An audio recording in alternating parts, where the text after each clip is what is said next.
My name's Dhana Mahendran. I'm co-founder of a Can you speak right into your mic? Oh. Put it right into your mouth. Okay, is it on?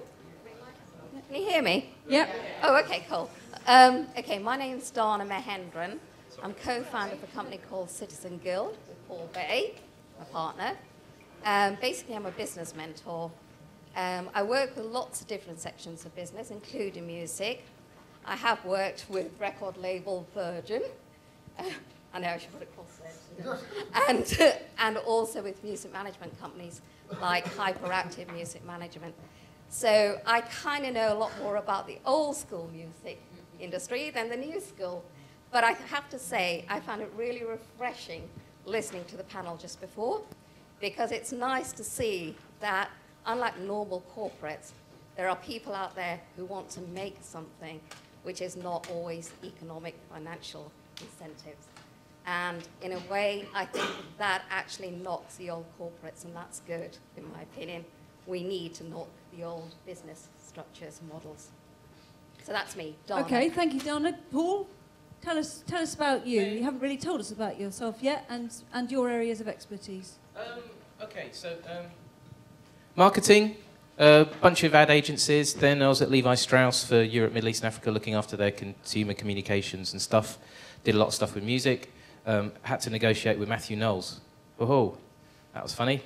And then I got a marketing consultancy for 9 years, and a music marketing and sonic branding little agency called Citizen Sound. And over the last year, mentoring startups and small businesses across the industries in this country with Dana and a whole bunch of other nice mentory folk. I do that, and I'm also a big music fan, and I can't play to save my life. Excellent. Steve, in a nutshell, areas of expertise. I don't know. What my areas of expertise is talking for too long. I think just breaking down the elements of what it is we're trying to do. That's what I'm good at. I think it's kind of actually cutting through the language, the bullshit, the obfuscation to try and what is it we're trying to do, and what are the mechanisms that get us there. Okay, so what is it that we're trying to do in the mechanisms that get us there then, Steve? I think that depends on the person. but I think that there are businesses that are built around making the musicians' aims more manageable, and there are businesses that see recorded sound as fuel for their economy. And I think that I have very little interest in the latter and lots of interest in the former. Excellent. Okay, what about any of you? Have you got some questions? Or have you run out of questions? This is your chance. This is your chance to get any expertise on branding, marketing. Steve is a brilliant social networker. Yes. Can we have the mic over there, please? It's the band manager. Go, go, go. Hi. Hello. Okay, it's more of an insight I'm looking for. The reality is a lot of gifted artists are pathologically incapable of doing any of these DIY things. Oh! Ooh, touché. But there's a reason for that. Some people are well equipped and ready to do certain things, and others are not. Right. You'll never see me going out there dancing a ballet tune. Why? Because I am pathologically incapable of the discipline to learn that skill, let alone Okay, the so body type. what's the question? So I want to know, how does someone revolve around that? How would you empower artists to basically take that on? I try to use baby steps. It's working so far, but it's going to run out of steam sooner or later. Personally, I think that's a load of old nonsense. You really do? Honestly, because the vast majority... So I've worked with labels, managers... We'll do that again, that was nice. Managers... that's good. There's quite enough of that. Managers, big labels, little small labels, artists, a thrash metal band from Leeds, right? There they go off and they got gigs in Beijing because one of the singer, well, I call him a singer, but you know, the singer's uncle went to Beijing on business, right? Knows nothing about music. And the singer and the band just said, well, as he's going there, do you think you can get him a gig? And the uncle was in a business meeting and went, but in a meet with a bunch of Chinese business people, said, oh, by the way, my nephew's in a band, anything going on? And someone in the blimmin' audience said, well, my brother's organising a music festival. Absolutely true story. So they go over and they play to 5,000 Chinese kids, And they did 4 universities as well when they were there. Fantastic. But there was no manager involved. There was no label involved. There was no marketing division trying to develop what it is. You're describing serendipity, though, and what it's worked very well for us. What I'm describing is the vast majority of success comes from people who just go, I'm just going to go and do it. And I'm finding more musicians with the business models that work for them than managers or labels who are trying to impose a model on them. And I used a lot of examples with my global brands that I advise on marketing. The vast majority of case studies I use for them is actually what musicians are doing in their own world, because a lot of big global brands who waste money like crazy on music marketing. I mean, throw it down the tubes. I agree. Right? They waste money. They don't know what they're doing. But the vast majority of times it's because they just don't understand how it works. And so that's why I show them what musicians are doing, because they can learn to stop wasting the money and put it where it's going to make a difference for themselves, for artists and for fans Does as the well. panel concur with this? Is there... Sorry. Yep. As somebody who's actually worked with the old brands and the old way of doing things, the nice thing is you now actually see with social media, people are actually sharing talent and knowledge. So they're actually helping each other out. I mean, Steve's a perfect example of that. He's not keeping his knowledge and experience to himself, he's sharing it with people. And I think that's the nicest thing about this particular sector, the music sector. People are coming in predominantly not because they want to necessarily, as in the case of Steve, make loads of money and publicity. They're coming in because they want to share their talent, the music. They also want to share their experience. And they want the fan base to feel like they're sharing something rather than just listening to their music. So I think that's a great tool at the moment that people are using. It's sharing. Yeah, I mean, I think there probably are some people who have some sort of, they're just not wired for that kind of thing. I think the number is far smaller than the number who think that it's beneath them because they are the creative genius and their job is to play guitar. And they have this bullshit idea that what they're going to do is spend 12 hours a day playing guitar. And then they get whatever level of success and realise it's 10 years on a bus. So I think as a manager, I would be very reticent to work with someone who wasn't already doing it themselves, who wasn't actually willing to make themselves uncomfortable. That's why I chose them. And learn some new shit. I mean, because I've had so much fun learning all the things that I've learned through this. Whether it's because people go, but you're a natural. I go, no, I'm not. I don't know if I'm natural. And I certainly wasn't a natural musician. At the age of 14, my mum went, oh well, at least the other two play. So I think I think managers play a really vital role. I think there's a whole load of donkey work that he's doing, and there are some people who love doing that, who love to go after that. I have a friend called Sue Edwards who's a jazz manager, and she gets results like nobody else I've ever seen in the UK jazz scene. And everybody I know who plays jazz wants to work with Sue because she's brilliant. And so I think there is a real skill to that. What makes her brilliant, Steve? What is it? A tenacity, an organisational focus, and the fact that she's not having to sit down and do 3 hours jazz practice on the piano a day. So tenacity and organisational focus. I'm going to stop you there, Stephen. Another question, anybody? Thank you. Over You're there. Stephen now. Microphone, lovely. Brilliant. I'd like to ask about networking. As a young artist trying to kind of break the scene, people do tell me that networking is very important, but they don't tell me how to go about networking and what the aim is with it. Like, usually, I imagine they think I should be networking to up my fan base and things like that. But what about progressing with who you've networked with, like making more opportunities for yourself and for them as well? I'm not too sure about that. Can I say that networking is something that, and I know some of you are going to hate me saying this, but it's actually an important tool in any business situation. Yeah, whether it's in music, fashion, whatever you're selling, networking is important. Yeah, it's in a way it's that element of being able to go and communicate with somebody, introduce yourself, introduce your music, and tell people about it. But the skill is to try and do it as quickly as you can. It's like, can you say what you do, what your music's all about in 5 minutes? Because often people in situations like that only literally give you 5 minutes, and if they're interested, they'll listen to the rest of what you've got to say. I wouldn't necessarily completely agree. Okay, we work together, but we don't necessarily agree. But honestly, networking is basically about sharing what you have and also hearing what others have to share. You've seen the hands go up. Half of this room are in the business of music, some form of music entrepreneurship, but there's a whole bunch of musicians in the room as well. Simple thing is, you've got a room full of other musicians whose own fan bases may not have heard of your music. First step, simple lesson, go around this room, get everyone to know who you are, and just share. You promote their music, they promote your music, job done. Well, that gets back. But I do want to introduce a word of caution there, because I actually think that kind of reciprocity is really damaging. Because I don't disagree. If after this you go and check out my music, and you don't like it, if you then tweet about that because you think I'm going to tweet about you, your recommendation is worth shit. Because all of a sudden you've watered down the thing that you find valuable. I don't talk about Rich's band because I want him to talk about me. I talk about them because they're amazing and I want people to hear them. That I think that the music environment is much more healthy if all of us talk about things we think are amazing. The problem with your question is that there are three elements to that I don't understand.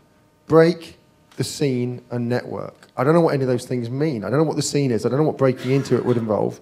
And I don't know what networking is other than finding people interesting and talking to them. So I find networking events really uncomfortable because there's this expectation that you're going to get something out of it. And I don't go into any relationship in order to do that. Now, I'm really lucky because I'm massively extrovert, as you can probably tell. Are you? So it's, yeah, what a surprise. So I think it's much harder for people who are introverts, and maybe that structure or some kind of structure is more useful for them. But I find I react the opposite way, and I avoid networking events, and I just get on Twitter and go, hello, who's interesting? But that is networking, isn't it? Well, but it has the effect. But it's not networking in the same way that talking to my mum isn't. I don't network with my mum. I think all of what you've talked about, Steve, is about being authentic and real, isn't it? So the music is about coming from inside and actually networking. If you do it with a capital N and just hand business cards without really explaining what you do and adopting a position of curiosity about people, then it probably won't work. And it's about working with people who you are genuinely interested in and passing on recommendations of people that you actually rate, isn't it? Yeah, but I think just we'll be incredibly quick with this and then shut up. I think for me, the idea of the opposite of that, of being inauthentic and unreal, is a bit like saying it's really important to remember to breathe as a musician, because if you don't, you'll be like, well, dead and that. Because there is no alternative. I don't think. I mean, because I think you can play rapidly commercial music and you can play drums for Susan Boyle and do it with integrity. I don't think it's not a value judgment thing. It's about being honest and understanding what it is to be human. Paul. No, I'm going to listen to another question. Oh, okay. You were looking kind of like you wanted to speak. I did. We've got another question just there. But over to you. Yeah. Hi. I just wondered how important is it to brand yourself as an artist and to have a particular genre? Do you think that artists should stick within a particular genre, or can they go cross-genre? And if they're doing like particular styles of gig, can they then kind of morph themselves into a different arena? Is that advisable or not? Can I ask a question back to you? Yeah. When you say brand yourself, what's that in your head? True. It's having like things, an identity, yeah, a kind of style that people go along with, colours that your website might be, that basic kind of branding. Right. Well, I don't want to stick a stamp on myself and say, branded like the old school. No, not in that kind of sense. I don't. Okay. I don't mean it in a literal tattoo. Because the worry that I've got is that you're trying to package yourself. Yeah. It sounds like you're trying to package yourself into being something that other people might buy into, as opposed to you are who you are. It's more packaging what I am. That's what I'm saying. Yeah. Now it's just about a matter of bringing out who you are, as opposed to trying to package yourself into something that you think might work. What? And possibly. Oh, blimey! Right on. Excellent. I don't know. Can I have some of that later on, please? That's kind of No, but that's the problem. And again, years of working with brands. Quite often, the biggest problem that brands have is that they spend their whole life promising a lot and delivering something rubbish. as opposed to delivering something that's true to what they are. And stop promising stuff. So you go into the store and it's nothing like you promised in the ad kind of thing, right? And that's the problem that they're failing in social media. They keep promising all sorts of nonsense, and they're rubbish. The fundamental is you have to be true to who you are. That's the brand. That's it. But I wouldn't necessarily use the one. If it's, this is who I am, this is how I am, that will come through. And people will love you for being true, not you for wearing a certain outfit or not everyone's necessarily very good at conveying that, though, are they, Paul? I mean, what advice would you give to help find your own, well, if we don't want to call it brand, then find out more of what is true to who you are? Because that's not necessarily something that comes easy to everyone. Quite happy to help you out. Can I just say, I'm coming from the side of being a very organic, I'm a spoken word artist, I'm very much about being naturally you, but I want to get that into something that I can say to my fan bases and move about a little bit. Well, here's two problems. Number one, most of the things that we talk about as branding are designed around fitting into an ad campaign, and the ad campaign will have X amount of money spent on it. If you're not doing an ad campaign, then that notion of branding doesn't work. You don't need a lowest common denominator slogan to sell something that isn't going in an ad. If I'm putting a full-page ad on the back page of Mojo, I need to come up with a description that somehow is going to make people who are flicking through Mojo and are looking at Elvis Costello and Paul Weller again, that's going to grab them. If I'm talking to people online, I don't need a brand, I need a conversation. I don't brand myself to Paul. I don't go, oh, what's my... I mean, if you want to investigate this further, Presentations of Self in Everyday Life by Irving Goffman was a book from the 50s about how we define ourselves and the degree to which we are an amalgam of our different presentations of self. And that I think that maps to social technology really, really well. That actually we have these multiple presentations of self, and we don't need a single brand identity because of the construct within which that in the entire world of branding was about a mediated advertising-led space where other people were telling your story for you, and what you were coming up with was a story that they could tell. When you're telling it yourself, you can fragment it in a much more interesting way. So I can talk to bass players about the technology behind what I do, but I can talk to my mum's friends about the fact that it sounds like a soundtrack to a film they haven't seen.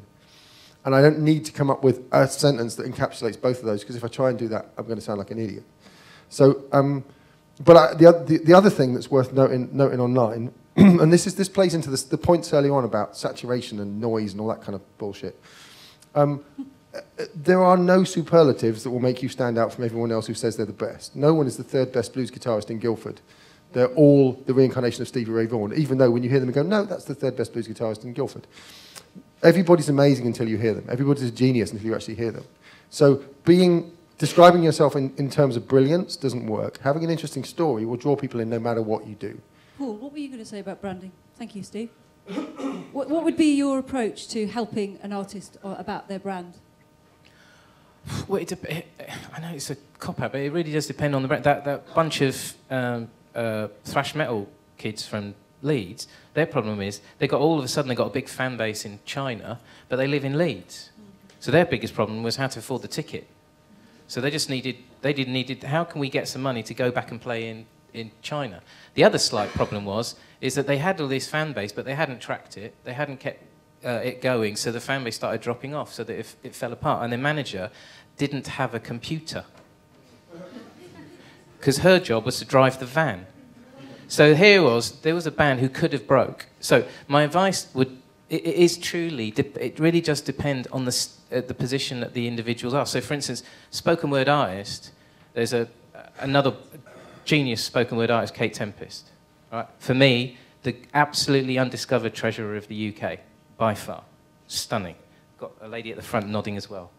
Genius. So if you're even a fraction of the brilliance, which I'm sure you are, of Kate, I want to talk to you because I want to find out. But that kind of ability is really, really hard to get broken through in this country. But that's where your ability to phrase, for instance, there's Dawn Danby who's in the States. She's not an artist, she's not a musician, she's multi-talented in all sorts of different ways, but her tweets, 140 characters, is pure poetry. So she's got a massive following on Twitter purely because her tweets, it's just beautiful. But she's not a spoken word artist, but the ability for you to phrase words, to find a way to share it in places that wouldn't normally find, you can build interesting followings that way. But that's not necessarily... Thank you. We can chat, though. We've got another question. Just okay, good one there. Lovely. Hi, you seem to be kind of trashing like networking and scenes and vibes and sounds and styles and images and stuff, but like hasn't that always been the way that people like associate themselves with a scene, with a sound, with a vibe, with a club, with a venue, and like some of the best networking and things that went on around those type of clubs like CBGB, like that's a form of networking where musicians were hanging out in a club, all into a sound and into a movement and into a style. And that's worked in up until today. People like Jamal Edwards and SBTV and the kind of ecosystem of artists and brands that have worked together, even though they don't have that same sound, they have the same passion and like helping each other out. Like with people like Ed Sheeran have come out of those kind of scenes. I'm not trashing anything. I don't, like I said, none of this is pejorative. None of this is about things being. There's a lot of stuff. There's a lot of language that I don't understand, particularly when it's transferred from one environment to another, and the primary mechanism of delivery has shifted. So the fact that all the language that we've got to describe what we're doing is built on a manufacturing age that's about selling bits of plastic, and we're still using that language to describe transactions around digital media. The whole notion of piracy is utterly ridiculous. Did they go, audio side, that sounds a bit bad, let's come up with something different. Parrots, eye patches, that sounds fucking marvellous, let's go with that. It just, none of the language makes any sense because we're talking about something that's infinitely replicable at zero cost and transmittable, anywhere, at any time. That's something that hasn't existed before. So the fact that we have this industrialized language means that I struggle to understand it. Again, it's not that I don't think it's valid, I just don't get it. So the thing about scenes like, you mentioned CBGBs, is the impossible bit with that is pulling apart the mythology that was transmitted by the mediator, the magazines, the TV, the radio that were talking about what went on there, and the anecdotes of the people who were stoned while they were there, and the lies of the people who said they were there. It's a bit like when the Sex Pistols played the 100 Club on Oxford Street, apparently 89,000 people were there, judging by those who claim they were there. So there's a lot of mythology that gets built up around these entities, and I don't necessarily think that's a bad thing. Again, it's not pejorative. It's about recognising what's going on. So I think scenes are useful. I think collectives. I think there's lots and lots and lots of models, and again, all the ones that we talk about are inherited from that mediated age, and so now we can work in tiny small groups. So I'm part of an independent music scene. So me and Laura and Rich are all friends, and we all like each other's music, and we all play gigs together. And because we do house concerts, and Rich does gigs on the town hall steps in Leeds or on a bus or on the beach, he can book anybody to play with him because it's so far outside of the mainstream. We couldn't get a venue to book the three of us to play together. They'd go, no, sorry, that doesn't work. But I do a lot of house concerts where I can do anything. I could get up and dance if I wanted to go, that's really funny, there's a weird bloke with big hair dancing. And I'm not going to get booked to do that in a normal venue, and so all the language has to shift. And silver nail varnish. Yeah, so I think that going back, and I'm still trying to keep my train of thought because I'm so easily distracted. I was trying to distract you. but I think again, trying to get to the heart of what it is we're talking about. So CBGBs, you could write a book about how much of it was true and how much of it was bullshit. But that doesn't mean that it's not important, because mythology is important. But what do we do with what that meant? Where does that meaning rest now when there aren't magazines to talk about it? Okay, we got... Sorry, can I just... Very quickly, because we've got people that want questions. Very, very quickly. We're not trashing the old system, as it were, the old mythology. It's well, okay, maybe. When I say we, I mean me, because, me on my own. Because it was the foundation. Everything that happened from the old record labels, the old management system or music, etc., it kind of started as a foundation, and it's evolving and it's changing. And it doesn't mean that one element is wrong and the other element is right. What Steve does as an independent musician is a sort of evolution of other views and other ways of expressing yourselves through music.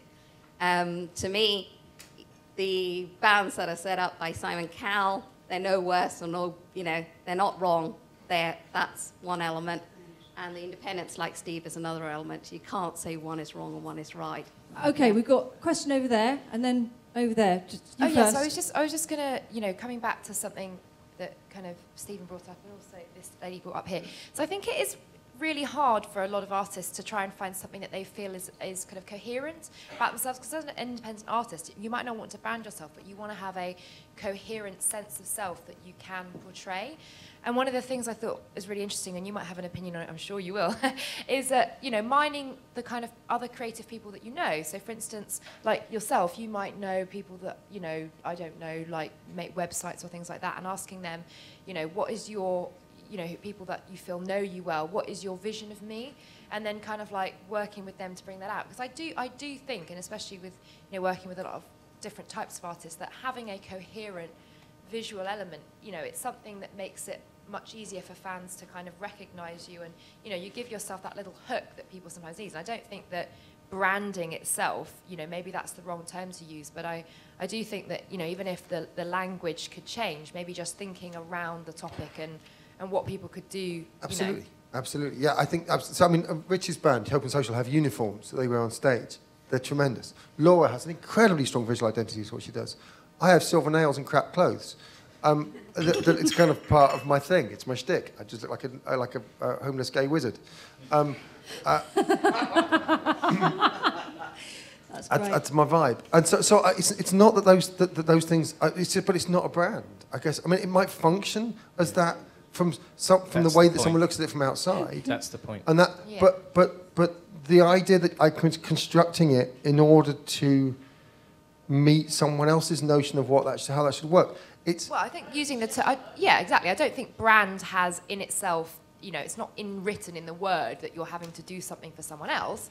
I think it can be very much about portraying yourself. But I think it comes with the payload. I think as a concept, it comes. There is a whole load of baggage that comes with the concept of branding that needs unpacking. Yeah. If you want to call it branding, I genuinely don't mind at all. Well, no, yeah. I'm not necessarily saying we do. The thing is the word brand. Identity, I think, is really important. Exactly. But I think it's hard when you've got, you know, I just feel like, you know, for the artists that are here, it's hard when you're sort of unpicking the words that they use, because I think really it's trying to get at what they're trying to identify a need, and they're trying to ask you for some kind of, you know, a little bit of feedback. And I think that, you know, we've spent a lot of time here discussing kind of what the words mean and what they should mean and what they shouldn't mean and what they have meant and what they could mean. I think we're not sort of looking enough at perhaps what, you know, people actually need in terms of direction. The reason why I challenge people on the word brand is because the problem is there are so many different definitions of what it is, and because of that, people start going down the wrong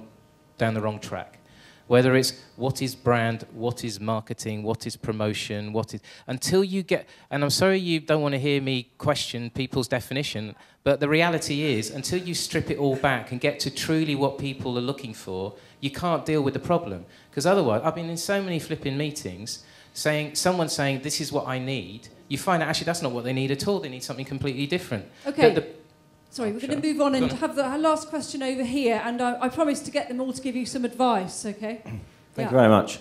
My name's Mark Batchelor. I've been tweeting throughout this event. I just wanted to say that, first of all, I've heard a lot about fulfilment and integrity, and I think that's great to hear, especially in terms of coming from the music. But not everyone is as talented as you as a performance musician. So what would you say to the people who want to be working with... or you and your colleague...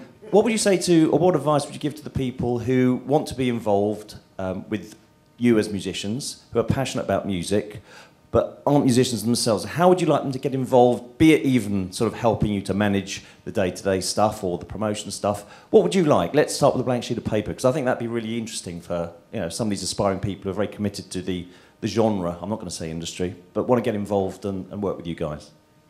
This is the point at which my egalitarian nature becomes implausible to some people, because all I want people to do is to talk about the music they love. I genuinely don't want them to talk about me unless that's what they love. So I have this real trouble trying to write marketing stuff to my listeners. I don't call them fans. It's not a term that makes any sense to me. I have listeners and I have friends, and I quite like moving them from one group to the other. But what that means is that I have no mystique at all. No one's ever going to do anything for me because they think I'm special. They're going to do it because we're mates. And again, I think that's a fairly unique relationship. And so talking to someone who does it the other way is probably more useful. But what I want people to do is to talk about the music they love. And that, to me, is the inspiration to keep trying to make better and better and better music. Music my only measure of that is the music that I love, because I can't second guess what you like. The world is full of music where people are trying to second guess a market and making incredibly dull music. Fortunately, the music that I think is shit and the music you think is shit is different, so there's plenty to go around, and I can't categorically say that most of it's rubbish. There are a few exceptions. So what do I want people to do? I want the people who love what I do to get excited about it and talk about it. I want to resource them with the mechanism to do that. So that's part of how the Twitter thing works, is the people who like what I do can go and take all of the ephemera that I throw up there and share it around. The reason that all of my primary outlet for music is Bandcamp is that every album has a URL, every track has a URL, every track has all the metadata attached to it, has stories attached to it. People can go and take that and share it. I use Facebook as a way of providing people with links to things that they can go and talk about. 9/10 of my time online talking about music is not talking about my music, it's talking about other people's music. The last few days I've been getting excited about Rich's band's new album, which came out 3 days ago, and is amazing. Because an artist going, check out my shit, check out my shit, check out my shit, day after day, it's just tedious. So the other distinction that I don't jive with is the one between artist and audience. I'm both. I'm just an advocate for music, and my music is part of that. But I talk about it. I talk about it as though I'm my own fan. I talk about it because I love it, not because I need to make a living at it. Paul, what were you going to say? No, it's just in terms of the as you said, your artist and audience. The thing is that by sharing part of this identity, personality, brand, whatever, and we can debate that over lunch, is also about what you like, what you love, what defines you, what you're inspired by. So the opportunity to find that you're finding music that inspires you, or finding architecture, or finding fashion that inspires you, to share that is defining who you are to a wider audience, and people start to love you not just for that song, but they're starting to love you because there's something about you that they connect with. So, so there's a story. So I'm an old school jazz nut, right? Jazz, reggae, soul, all that kind of stuff. Big vinyl collector. That's my thing. So I can't play, as I said, I can't play music to save my life. But there's one artist, guy called John Lucian, who sort of Latin jazz kind of thing. Thank you very much. Right? John Lucian is truly one of the loveliest blokes as well. I saw him play many times when he came to London. But he sadly fell ill and passed away. But he lives in the West Indies, but he passed away in America, and he had massive hospital costs. Right? There is a massive group of hardcore fans of John Lucian who bought all of those albums on vinyl in second-hand record shops, so none of that money has gone to him. He's never made a fortune because he was one of those rediscovered artists. So what happened was a whole bunch of the fans utilised social media. He passed away, a whole bunch of fans. We all got together and we all stuck in some money to help the hospital costs for his family. Right? Now that, to me, is a sign that the love of the music goes beyond the download. It goes to the heart of what music's really about, which is it affects you, and even after the artist passed away, you want to contribute. And that kind of relationship, I think, is quite special. Can I also say that kind of relationship is key for artists who are introverts? Because one of the problems with the way that we talk about social technology and music is that it massively favours extroverts. It's my natural environment. Talking about myself, I'm kind of okay with that. What do we do with people who make great music but aren't comfortable with that? It's back to the management question, I guess, in that sense. That there are people... I mean, if Paul Buchanan had to rely on Twitter, none of us would ever have heard about the Blue Nile. If you haven't heard about the Blue Nile, Google them. But, so the big question of what do we do with artists for whom their musical expression is of such a personal nature that they can't talk about it, that's a huge problem that we now have. It used to be that the record label told that story for them. That was problematic in its own way, but it served a purpose. What's the thing that replaces that isn't just people being narcissistic and self-promoting? What is it that audiences can do for artists who can't talk about themselves? Thank you. Paul, I wanted to just ask you, about the £1,500 thing that you asked everybody else, what would you advise an artist to spend 1,500 quid on? You know what? Practical advice, please. I would actually... practical advice would actually be spending that to put that money aside and work out what digital tools could actually help them to grow their audience. Because there's so many free things out there, but everyone starts chasing PR agency or this, that, the other. Just work out how much out there is free and spend the time to do it, and keep the money for yourself until you start to see some uptake.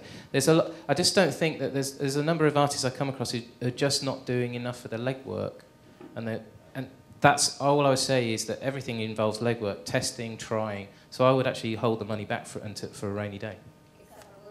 Dhana, yeah. Sorry, I was just going to add what Steve said. There are a lot of artists out there who don't know or uncertain about how to move things forward. Then there's nothing wrong with using the traditional methods in terms of finding an agent who can help you or whatever.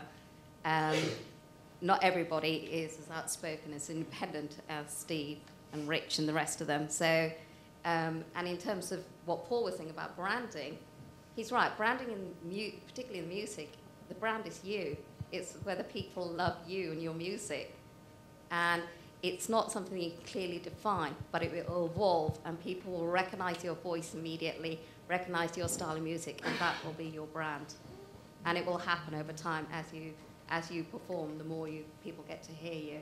Steve, practical advice in a nutshell? She keeps saying in a nutshell. My one of my big bugbears is speculative models that rely on you gambling your art on the potential of future income by getting yourself massively in debt. That's how most record deals used to work. There were some really good ones, but actually the idea was that, on the day of release, you were 200 grand in debt with no audience. And that's a huge problem. It's psychologically a problem. It's economically a problem. And so I think that the idea of actually building the team as you have a need of it, that I will approach an agent at the point when I've got so many gigs coming in I can't handle it. Until then, I'm going to keep booking them myself. Why? Because I can't afford not to. If someone comes along and offers me a 50-50 deal and says, I'll book your gigs and we'll split it down the middle, I'm going to go, done, great, let's go do it. But I'm not going to, if someone says, okay, can I have $5 grand up front to do your PR for you? No. Why? Because that's $5 grand that I could spend living for 3 months, and that's more useful to me than some kind of imaginary PR thrust. So I would move away from speculation and towards things that are recognising what's necessary and taking small steps towards that because so often things that we see as overnight successes aren't. So often the story that gets told is utter bullshit. Artists who, like Laura referenced earlier on, artists who pretend to be unsigned and actually had a management deal 3 years before they ended up on MySpace, and it's so that my main thing would be very, very careful about what you give away, and the ultimate enemy of creativity is debt. Okay, thank you. Thank you very much to Dhana, Paul and Steve, everybody.